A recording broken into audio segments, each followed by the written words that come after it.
So how can you share the iPhone photos but without losing quality? So let me talk about some methods which are available to us. Let's get started. And if you're new here, most definitely subscribe so you never miss anything important.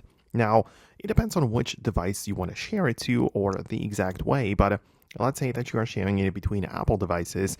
In that case, it would make the most sense to utilize the Photos app where you can click on share and use AirDrop, right? Because AirDrop doesn't diminish the quality of the photo. It just uses the Wi-Fi or like the over the air method. And when you check the quality of the photo on the one device and on the other, you're going to notice that it is supposed to be exactly the same. So yeah, the quality should be preserved when you share it this way.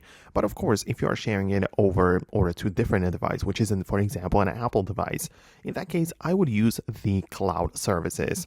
For example, I feel that the best way is to check out the Google Drive or some other solution where you just open up your drive, upload pictures to your folders here, and you can either share access to the whole folder or just one picture in advance, or like this.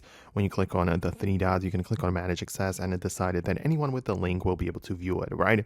Then you can copy and share the link over messages or literally any method available, and the photo will be stored in the full quality on the cloud, and anyone can access it, which of course, anyone you share it with. So of course, the only reason why the photos get or lose quality when they are shared is because of the messenger apps. Like if you share it through the iOS messages or through WhatsApp or Facebook Messenger, like those apps try to make the photos smaller or lower the quality, so it's easier to share the files over the internet. So we just want to avoid that method, and that way the pictures should remain in the original quality and everything should be fine, right? So that is how you can do it. Let me know what you think below. Hit the thumbs up and subscribe for the next tutorials and videos like this one, and I'll see you later.